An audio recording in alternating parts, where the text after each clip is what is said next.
In this video, we are going to see that you can import something and export it at the same time. Let's show you what I mean. Here we have a module file which is going to wrap around a point class.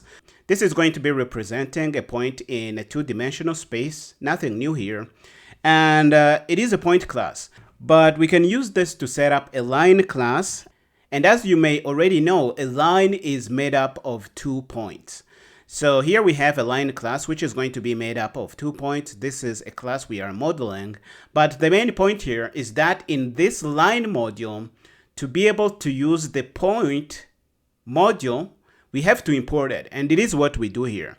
But at the same time, we are exporting this module to be used by other people who may have imported the line module, because by default, what I import in my module for use is not exported for other people that import my module. In other words, just because you imported a point from line here doesn't mean that if you import line, you get access to point. But by importing here, we are making sure that anyone who imports line will have access to point and will be able to use it.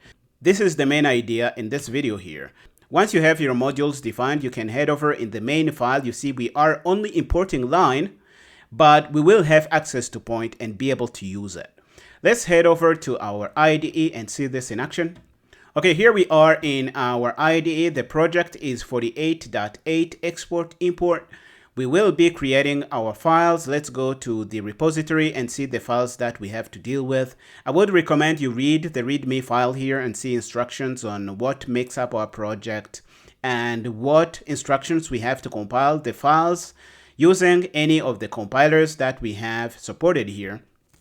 And we have a few files, line.ixx and point.ixx. Let's create these files here. So we want to add a new item. It's going to be a C++ file, a C++ module file, and it is going to be point.ixx, and we need to also add line.ixx. Let's do that. Line.ixx. We have this in place. We have the main CPP file which is going to import all these files. We can head over to line or point. Let's start by point because it is simpler. Copy. Let's go back to our IDE and use point, delete, and put in the content. Again, make sure it is export module point. This is going to define a point module. Let's go back and grab line, and we copy, and we put the code inside our line file, delete whatever it is we had in, and paste in the new content. Head over to the main CPP file and put in the content as well. Main.cpp, we copy it. It should say copied. Come back to our editor, remove whatever it is we had in, and put in the code. Again, this is using C++ 20 modules, so we have to enable C++ 20 for this project. Language, C++ 20 here. It is what you should choose. And go to General, scan sources for module dependencies, and you should set this to yes. Apply, okay, and if you build, this should build. Okay, build successful, and we can run this project. Make sure you see the order things are compiled. Then again, we compile IOStream again. After that, we compile point because line will depend on point. So before we compile a line, we should compile point first. That's what we do here. We compile line, then we compile main.cpp. Now that you have seen how to do this using this IDE, if you don't care about GCC or Clang, you can move on to the next lecture. But I am going to show you how to compile with these compilers because I really like it. I think it's fun. It is a great way to learn about these things here. Let's go to the instructions for Clang. You can take a moment to read through them and really see the order. For example, for GCC, the F modules TS flag here enables C++ 20 modules. And we pass the C++ system header here to tell the compiler that this is a system header we are compiling. Again, if you want to learn more about these flags, you should read the documentation for your favorite compiler. Here, I am just going to give you the bare minimum to compile the files that we have here. Let's grab the command to compile our header unit. We copy it, come back to our IDE and show the terminal by coming to view and hitting terminal. We go to developer PowerShell here and do ls to see what we have inside our project. We have our line module, our point module, and the main CPP file. We can compile our header unit. If we do that, this is going to create a GCM cache header folder. If we do this, this is going to create a GCM cache folder, which is going to be containing all these header units. Let's go back and compile the point module. So let's copy the code, the command, come back here and put it in. Let's go back and compile the next module file, which is line.ixx. We come back here and we use the command, and the last one is going to put everything together and generate our binary. Let's copy and put that in place. And if we compile, we should see rooster here. And if we run it, it is going to say whatever is said in our main file. Before we do any more, let's go to line and make sure we are not importing here. Let's suppose we are only importing. And if we do this and try to compile again, let's see what changed. Only the line file changed. So let's try to compile again and see what we get. So let's go to line here and do G++ and whatever is needed there. If we try to compile it, let's see what we get. It is going to compile because there is nothing wrong with it. But if we try to compile main again, you see what happens. In main, we are trying to use the point class. This class is part of the point module, but we are not importing the point module. You can expect something to go wrong, but let's try using GCC to see this, and it is going to give you a bunch of errors. This is what you can see. Even if we try to compile using the compiler from Microsoft, it is going to give us a bunch of errors. You see 1 failed, 0 succeeded, and it is not going to give us, it is going to give us a bunch of errors that you can read through if you want.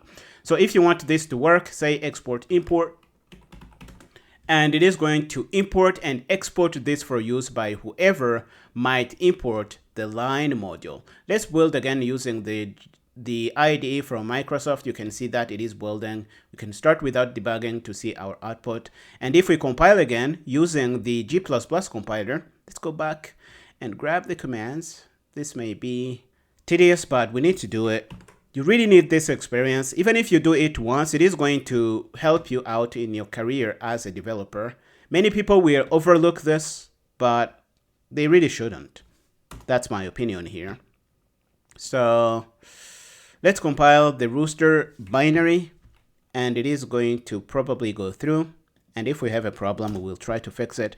Now the compilation is good. We can run rooster, and it is going to go through. Now that we have seen GCC, we can look at how to use Clang on Windows. Again, it is going to be through these commands that you see here. Let's copy the one for Clang 16. For Clang 16 on Windows, we have to remember to use the command prompt. Don't use PowerShell. Otherwise, you will have problems and you will pull your hair. You don't want that, do you? Let's see dir to see what we have in there before we even do anything. I hop over to PowerShell so that I can clear my mess here. Let's remove any object files, remove rooster, and remove the GCM folder because we don't want that. Now we can head over to command prompt and use the first command here to compile our header unit. So copy it and put it in place. And we grab the command to compile the point module. Notice that here we are using the name of the module. This is very important for Clang. We don't compile this into _point. Okay, we are using P because the name of the module starts with uppercase P. You really need to see this. This is important for Clang. So let's copy this and put that in place. So we can come here and compile our PCM file. And we need to compile the line PCM file again. So let's do this. Put in the command. Let's go back and see the next command. It is going to be generating the object file for the main file, the entry point file here. So let's do that. Let's grab the command to compile the point object file, put it in. Let's grab the command to compile the line file into an object file. And the last command is going to put everything back together to generate a rooster binary. Let's copy that and put that in place. And this is going to give us our rooster binary. If we do dir, you will see it listed here. And we can run it by saying rooster, and it is going to give us the output that we expect. We have successfully used the export import feature, and you can use it if it makes sense for whatever it is you are building with C++. Let's hop over to our Clang18 living inside our Docker container. Let's do ls to see the files. You can list this in a nice way using the ALH option. And let's clean up, remove any PCM file that we don't want, remove any object files, and remove rooster. And if we list again, we should have a nice list of things that make up our project. Again, the meat of this project is made up of this set of files, main.line ixx, main.cpp, and point.ixx. The instructions to compile with Clang18 are here, so all we have to do is copy these commands and paste them in one by one, which is what we are going to do. So let's copy this. The second one is going to be generating our point.pcm file. We put this in, hit enter. Grab the next command, which is going to be compiling our line module into line.pcm, the BMI format for Clang, if I can say it like that. Let's go back and compile the main file into an object file. And we need to compile object files for our module files. So we start by point and we put this in.